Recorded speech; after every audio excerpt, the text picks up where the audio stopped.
Baik, kembali di Q&A masih bersama Bang Akbar. Kali ini di segmen 4 ini ada yang berbeda, Bang. Abang harus pilih box, di dalamnya akan ada pertanyaan spesial untuk Abang jawab. Yang pertama dulu, box nomor berapa?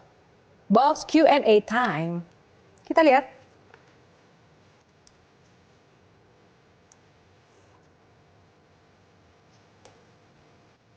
Oke, yang pertama Bang, nomor berapa? 3. Nomor 3, kita buka box nomor 3. Netizen plus 62, tepuk tangan dulu semangatnya dong. Dan di box ini wajib menjawab pertanyaan netizen ya. Mas Andra, saya kebetulan hidup di Indonesia bagian timur dan saya ingin untuk masuk ke parlemen. Kira-kira apa faktor utama yang harus dimiliki oleh generasi muda untuk menembus ruang-ruang kekuasaan yang selama ini didominasi oleh generasi yang lebih tua? Apakah harus ada orang dalam untuk masuk parlemen, itu benar adanya? Sekarang saya umurnya 21 tahun nih, 5 tahun lagi itu umurnya 26 nih, sama kayak umurnya Bapak. Nah, kira-kira gimana ya caranya biar bisa jadi wakil ketua MPR di usia muda? Oke, tepuk tangan. Silakan Bang Akbar dijawab. Ya kalau berbicara, ini saya flashback sedikit ya. Jadi ya mungkin saya bisa duduk hari ini di posisi pimpinan MPR itu karena yang tadi saya sampaikan ke teman-teman mahasiswa. Saya sebisa mungkin untuk bisa beradaptasi, fleksibel. Harus pandai-pandai membawa diri lah. Yang tadi saya sampaikan. Jangan lupa sowan kepada yang lebih tua. Jangan ragu, jangan malu untuk mengosongkan gelas kalian. Saya selalu begitu, ketika bertemu orang saya harus bisa mengosongkan gelas saya. Karena saya yakin betul saya akan mendapatkan advice. Oke. Nah, itu tapi pertanyaannya Bang bagi teman-teman tadi netizen tadi, bagaimana cara menembus kekuasaan dengan beretika, membawa diri seperti. Nah, pertanyaan selanjutnya perlu pakai ordal nggak? Sebenarnya Abang melihat ordal ini sebenarnya seperti apa sih? Ya ordal harus jangan disalahartikan juga. Ketika kita menjadi aktivis, kita kan punya relasi. Ya sama, Mbak juga kan jadi presenter ketika pasti mempunyai relasi. Relasi itu jangan dijadikan image yang negatif sebagai ordal. Enggak. Jadi ya gunakan fasilitas yang kalian miliki itu dengan sebaik mungkin. Ya, fasilitas di jaring itu sangat luar biasa. Ya. Menurut saya. Saya setuju itu. Kalau punya ordal ya dipakai lah. Ya, Masa punya that's ordal why nggak kita dipakai? membangun sebuah relasi. Nah itu malah jangan salah kaprah ya. Kenapa membangun hubungannya baik dengan Mbak Networking Tejo, penting. Jolin, apalagi Bang Hensat. Kan agar kita juga bisa dapat akses komunikasi politik ya nggak sih Bang? Iya, oh tepuk tangan dong buat Bang Hensat. Oke baik, langsung box kedua. Bang, nomor berapa? Nomor 5. Nomor 5 ya. Oke, kita buka box nomor 5. Kebangsaan. Oke.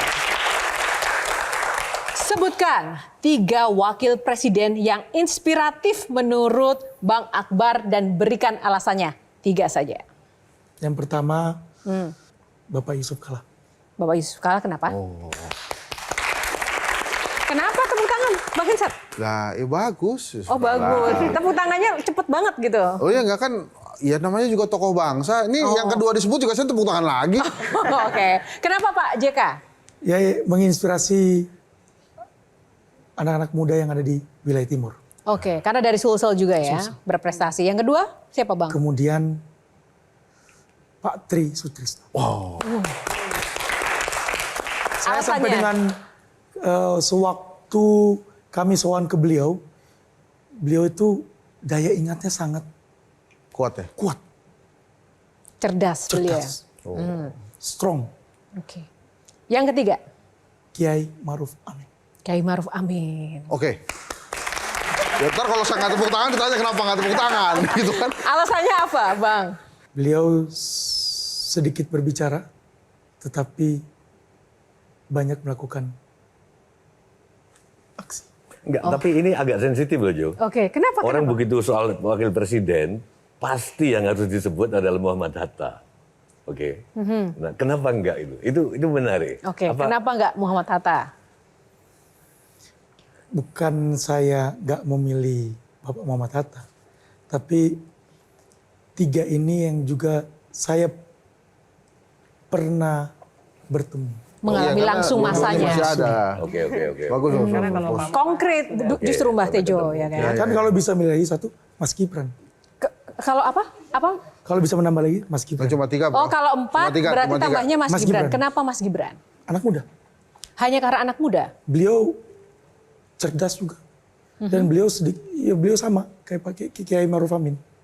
Beliau langsung gerak cepat. Anak muda nggak perlu banyak berbicara. Saya nanya lagi boleh nggak? Saya boleh. agak belum puas nih, sedikit Oke, ya. oke. Saya mewakili rakyat lah. Saya sering sekali bicara dengan pedagang-pedagang kecil yang berjualan itu di jalanan. Dia ketemu abang nih. Anggaplah dia pedagang bakso. Pak Akbar. Saya pedagang bakso.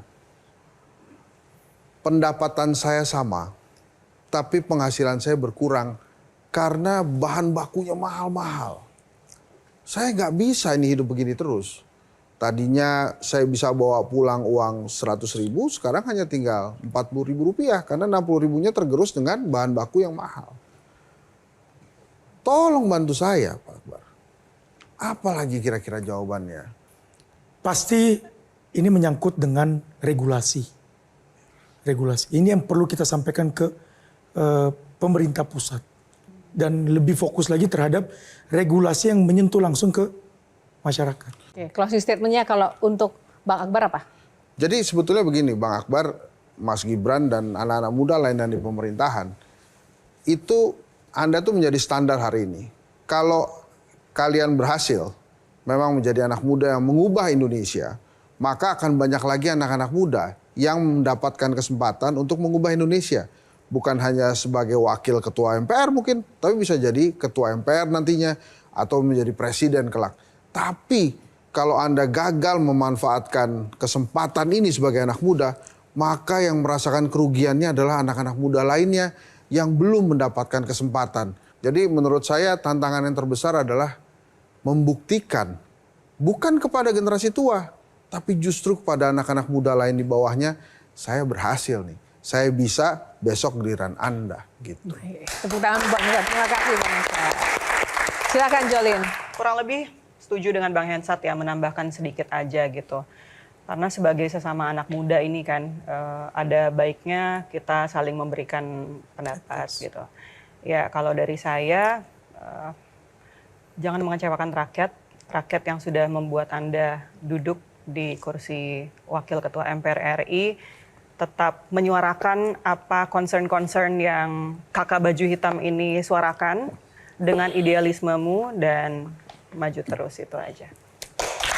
Terima kasih Jolin. Mbak Tejo. Ya, tentang privilege, tentang anak siapa, itu banyak sekali di dalam sejarah. Tapi umumnya, Mas Indri, kalau bapaknya itu mengutamakan proses, itu anaknya kena imbas juga. Contohnya tadi Sultan Ahmed di Konstantinopel itu. Jadi tidak usah, karena Bang Akbar sendiri nggak bisa milih bapak kan, nggak bisa milih apa Bill Gates, apa Sujiwo Tejo bapaknya. Kalau bapaknya Sujiwo Tejo pasti lebih sengsara gitu. Ya. Tapi itu bagaimana itu dimanfaatkan tetap melalui proses, saya kira gitu. Terima kasih Mbak Tejo. Closing statement Bang Akbar untuk kita semua dan juga pemirsa yang menyaksikan Q&A. Untuk khususnya para Gen Z, jangan pernah meminta suatu kepercayaan. Biarkanlah kepercayaan itu datang dengan sendirinya. Tepuk tangan. Jelajahi cara baru mendapatkan informasi. Download Metro TV Extend sekarang.